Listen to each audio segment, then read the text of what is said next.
Sur les 24 équipes, focus ce soir sur 2 équipes qualifiées. Il s'agit de l'Afrique du Sud et de l'Algérie. Nous allons dresser leur portrait dans cette émission. Et puis, bien entendu, nous ira Lomé. On peut vous dire eh bien, que ce soit les femmes ou les hommes, ils sont chauds. Ils demandent le départ de Claude Leroy. Explication dans cette émission. Ils sont toujours avec nous. Bertrand Bissonneau, joueur et entraîneur. Il est camerounais. Il espère, il rêve de prendre en main l'équipe du Cameroun. Ce sont toujours les ambitions ou pas, Bertrand? On reste à l'écoute. On reste à l'écoute. Bertrand est là, donc c'est le président de la Fédé. Il nous regarde au cas où il est là, Bertrand. Il y a donc Souleymane Akindele qui est lui consultant sportif. Donc il donne des conseils, etc. Ça consiste à quoi être consultant sportif? Ce que je fais là, sur le plateau, à analyser les matchs, voilà. Ouais, et vous êtes béninois? Je suis béninois. Et puis Charles Toplé, vous n'avez pas son âge, mais à l'époque lorsqu'il était défenseur, mais je peux vous dire que c'était pas un doux garçon. J'ai déjà joué contre le Bénin. Alors, donc... Vous avez joué contre le Bénin? Oui, j'ai joué contre le Bénin. Et le score? Ouais. Non, mais on ne va pas encore revenir sur notre époque. À notre époque, le Bénin n'existait pas. Voilà. Chaque fois qu'on allait là-bas, on les battait, que ce soit avec l'étoile filante ou l'équipe nationale. Donc on avait vraiment... Ouais, toujours une victoire. Ouais. Nous adressons aux internautes après ceci.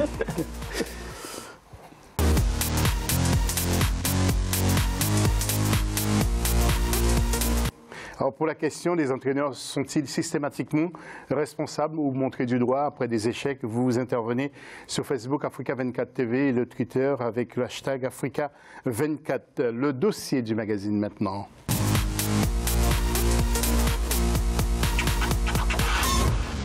Il y a quelques jours de la phase finale de la CAN 2019 au Caire, nous avons décidé de vous présenter jusqu'au début des épreuves les équipes qui sont qualifiées par ordre alphabétique. Nous avons choisi 2 équipes ce lundi. Nous commençons avec l'Afrique du Sud et c'est avec Cheikh Omar Jonathan Bandaogo. Une fois championne d'Afrique en 1996, l'Afrique du Sud, considérée comme une grande nation de football, ne parvient pourtant pas à convaincre depuis 2013, où elle avait juste atteint les quarts de finale de la CAN. Sa qualification pour la CAN 2019, qui s'est faite au détriment de la Libye et des Seychelles, ne permet pas d'affirmer que l'Afrique du Sud fait un retour. Ses prestations lors des éliminatoires ayant été mitigées, à l'exception du score fleuve de 6-0 obtenu face aux Seychelles.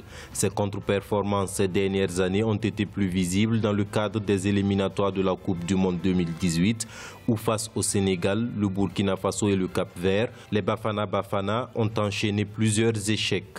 Des 25 joueurs qui composent la sélection actuelle, seulement 4 jouent dans un championnat européen, ce qui aurait pu bien servir en termes de cohésion de l'équipe. Mais en termes de compétitivité au niveau continental, le caractère quasi local de la composition de l'équipe pourrait encore être un handicap pour l'Afrique du Sud à la CAN cet été, surtout si à l'issue du tirage, elle doit faire face à de grandes nations du foot. Souleymane Akindele, vous connaissez pour l'Afrique du Sud, qui est quand même une grande nation de football? Oui, je crains pour l'Afrique du Sud parce que ça fait depuis 2010 que l'Afrique du Sud n'arrive pas à démontrer ce qu'elle s'est fait, n'arrive pas à démontrer qu'elle est une grande nation du football. Et on l'a dit dans le reportage que l'ossature de l'équipe nationale repose sur la majorité, ce sont des joueurs locaux. Et ça, c'est bien pour une équipe nationale parce que ça permet au jeu de l'Afrique du Sud, ça va permettre au jeu de l'Afrique du Sud d'être fluide. Mais ce qu'on remarque, les résultats ne sont pas là. Alors, qu'est-ce qui se passe réellement Charles, peut-être vous pourrez le dire. Écoutez, moi je vais Qu'est-ce qui se passe? Parce qu'on a entendu beaucoup de contre-performances. L'équipe va se baser aussi, même si l'équipe se base sur des locaux, mais se baser aussi, faire appel à ceux qui évoluent à l'extérieur, comme celui qu'on a vu dimanche soir, l'attaquant de Strasbourg. Oui, alors il faut comprendre 2 choses. Les locaux qui sont là-bas, peut-être que leur façon de s'entraîner, de travailler n'est pas tellement adaptée non plus, parce qu'on parle de la compétitivité. Il y a beaucoup de garçons de Mamelodi Sundowns aussi qui jouent. On parle toujours de la compétitivité. Est-ce qu'ils sont vraiment bien préparés pour performer, donner le rendement qu'on attend d'eux? Ça, c'est la première chose. La deuxième chose, c'est-à-dire que quand on fait revenir des garçons qui sont en Europe, que eux, sont peut-être bien préparés pour faire le mélange, est-ce que ça passe?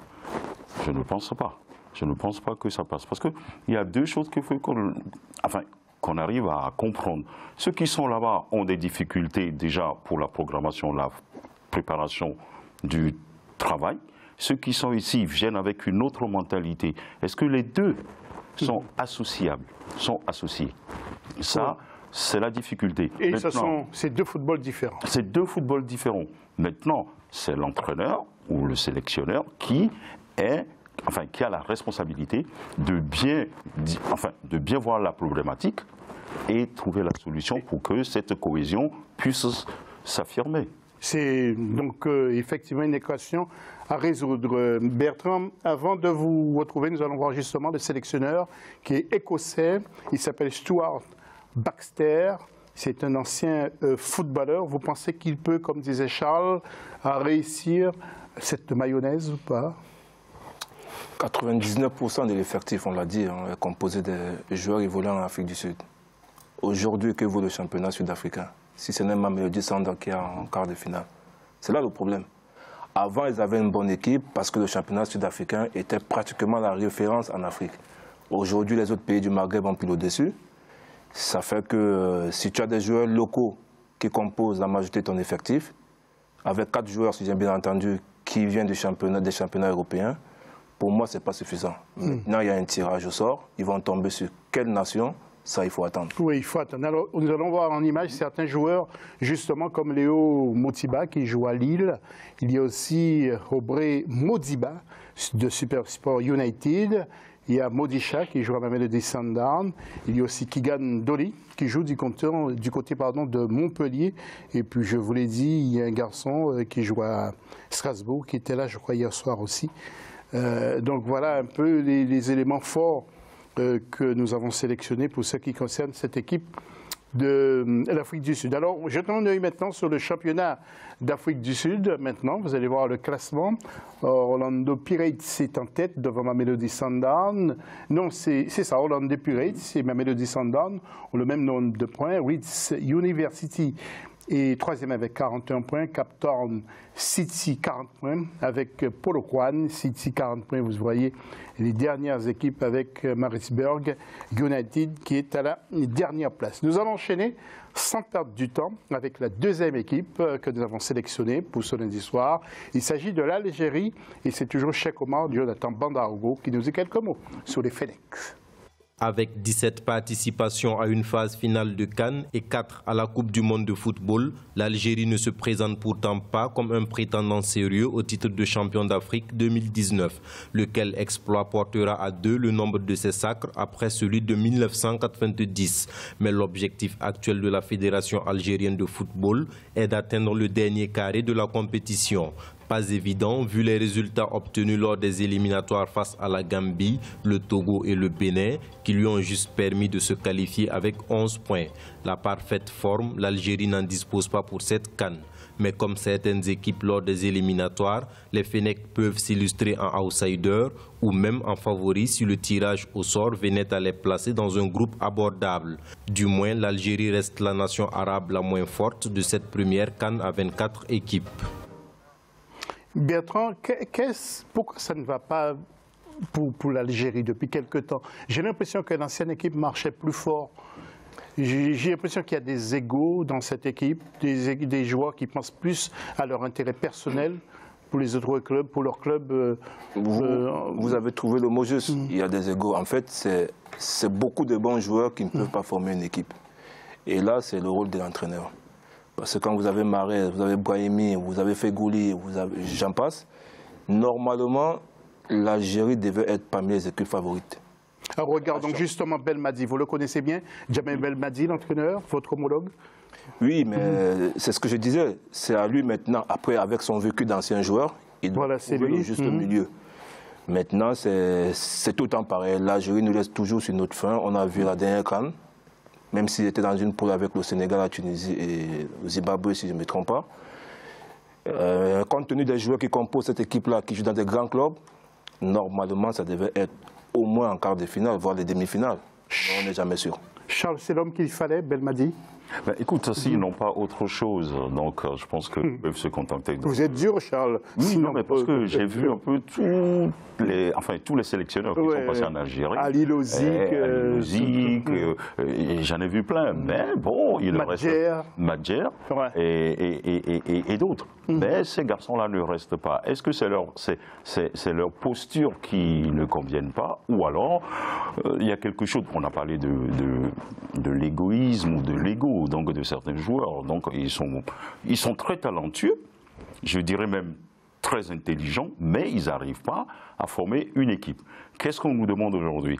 Bien, la problématique donc de ces joueurs-là, ben, c'est l'entraîneur qui doit le trouver, qui doit l'analyser et trouver la solution. Voilà. Jamel Belmadi va peut-être faire le travail. Je pense que oui, ce garçon a cette capacité à fédérer tous ses talents autour donc, de son projet. À lui maintenant de trouver la solution. Souleymane, regardons les joueurs maintenant. Avec les meilleurs, Riyad Mahrez, enfin je ne dis pas que ce sont les seuls qu'il y a, hein. De Manchester, il y a Youssef Bellali qui joue à l'Est Nice, Adam Ouniounas qui joue à Naples, ce sont des garçons qui sont très bons, Rami Ben Sebani, que vous avez vu, le latéral de Rennes, et Youssef Fatal, lui aussi, j'aime bien ce garçon qui n'est pas très fort, mais il monte beaucoup, il attaque beaucoup. Et c'est ce qu'on demande à un latéral aujourd'hui. Deux techniciens qui sont là vont peut-être me contredire si je ne dis pas la vérité. Alors, que pensez-vous de cette équipe algérienne Cette équipe algérienne a un très bon potentiel, mais n'oubliez pas que l'Algérie est en train de retrouver une stabilité. Charles, tout à l'heure disait qu'il y a eu plusieurs entraîneurs. Vous avez vu, en 2 ans, combien de sélectionneurs sont passés par l'Algérie? Et ça, c'est le choix de la fédération. Ils ont fait de mauvais choix et à chaque fois, il fallait virer un entraîneur. Donc aujourd'hui, il y a une stabilité. Moi, je pense qu'il faudrait laisser le temps à Jamel de travailler, même sur 4 ans, et voir le résultat qu'ils vont nous sortir. J'espère que le ministre des Sports nous regarde. Nous allons voir le tableau des qualifiés avant de partir au Togo, parce que Charles est énervé ce soir, il a des choses à dire. Alors, nous allons voir le tableau des équipes qualifiées pour cette prochaine CAN, avec bien sûr le Sénégal qui est toujours là, Madagascar, Maroc, Cameroun, Mali, Burundi, Algérie, Bénin, Nigeria, Afrique du Sud. Il y a le Ghana, le Kenya, le Zimbabwe, la RDC, la Guinée, la Côte d'Ivoire, l'Angola, la Mauritanie. Regardez, donc c'est sur 2 tableaux. Il y a donc l'Égypte, Guinée-Bissau, Namibie, Ouganda, Tanzanie. Tirage au sort, on vous l'a dit, ce vendredi 12 avril au Caire, en Égypte. Maintenant, nous allons partir à Lomé avant de retrouver Charles Toplé. Des manifestants ont été dispersés à coups de gaz lacrymogène par les forces de l'ordre. Ces policiers qui ont pensé que les manifestants voulaient prendre la rue et se diriger vers la Fédération togolaise de football. Ils demandent justement, les manifestants, le départ imminent de Claude Leroy, la réaction des Togolaises et des Togolais. Donc, ce sont des réactions recueillies par MFA Djatoumbe Kofi sur place. Regardez et écoutez. Démission! Contre le roi! Démission! Contre le roi! Démission! Contre le roi! Démission! Contre le roi! Démission! Contre le roi! Démission! Contre le roi!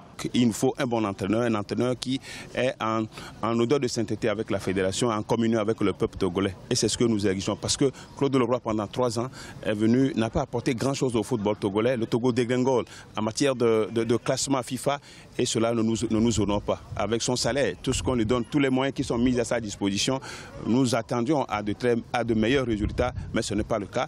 Donc, une fois qu'il est à terme de son contrat, automatiquement, il faut qu'il parte, et il ne faut pas qu'il donne l'impression qu'il peut encore faire quelque chose pour le football togolais. Si Claude Leroy persiste à ne pas quitter le Togo, je crois qu'on sera obligé de boycotter les matchs des éperviers. Le public n'y sera plus, et je crois que le 12e homme apporte beaucoup de choses à un match. S'il n'y a pas de ce 12e homme, je crois que les autorités vont tirer conséquences, et Claude Leroy va partir. Il coûte très cher au peuple togolais et nous voulons qu'il s'en aille, nous voulons qu'il parte, parce qu'aujourd'hui c'est seulement le football qui reste au Togolais. C'est le football seulement qui donne de la joie au peuple togolais. Si même dans ce secteur ça ne va pas, il faut qu'on en parle, il faut qu'on se lève pour que ça change. L'objectif assigné à Claude Leroy, c'était de qualifier le Togo pour la CAN 2019. Et puis lui-même, après le match face à l'Algérie, il avait dit que s'il ne gagne pas le match contre le Bénin, donc ce sera son dernier match. Donc c'est son dernier match, puisque lui-même il a dit, le Togo n'a pas gagné à Cotonou, le Togo a perdu, donc ce qui veut dire que le bilan n'est pas atteint, il doit partir. Charles, vous qui êtes Togolais, vous pensez qu'ils peuvent s'énerver vraiment? Ils peuvent aller chercher Claude Leroy là où il est, le faire partir. Que pensez-vous de ce sentiment général des Togolais? Enfin, peut-être pas général, mais... Alors, je vais répondre très calmement à cette question. Je ne pense pas que le Togo a trop souffert dans le temps où on n'avait plus du football du tout. D'accord, on a traversé cette période-là, c'était une période très noire pour le Togo.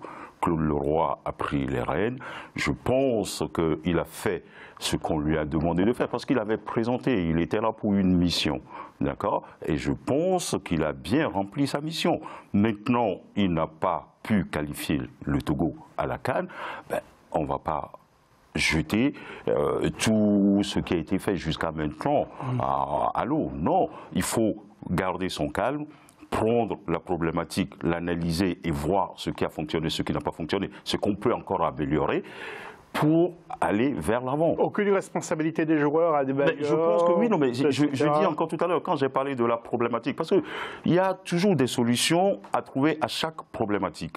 Parce que si c'est dans le groupe, maintenant, on revoit tout ça et on va l'analyser et on va trouver une solution. Mais si vous voulez intervenir, sur Claude Leroy, il a entraîné aussi le Cameroun, vous pensez, parce que Charles dit, il n'est pas le seul responsable, c'est un peu ce qu'on comprend. Est-ce que vous êtes de l'avis de Charles?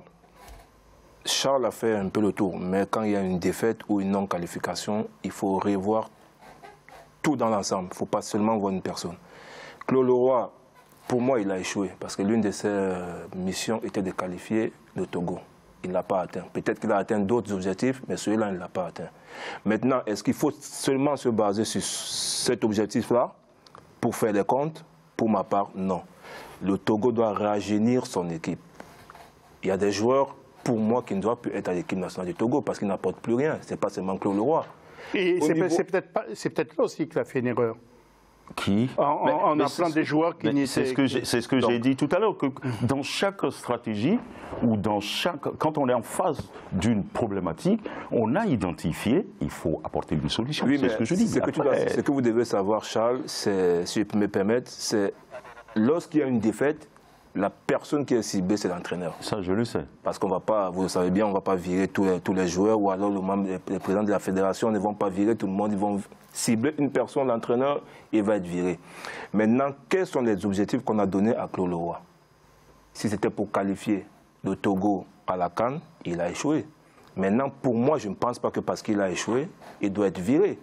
Il faut revoir d'autres objectifs, peut-être rajeunir l'équipe, peut-être travailler encore sur 3 ans et voir ce que ça va donner. Merci, messieurs.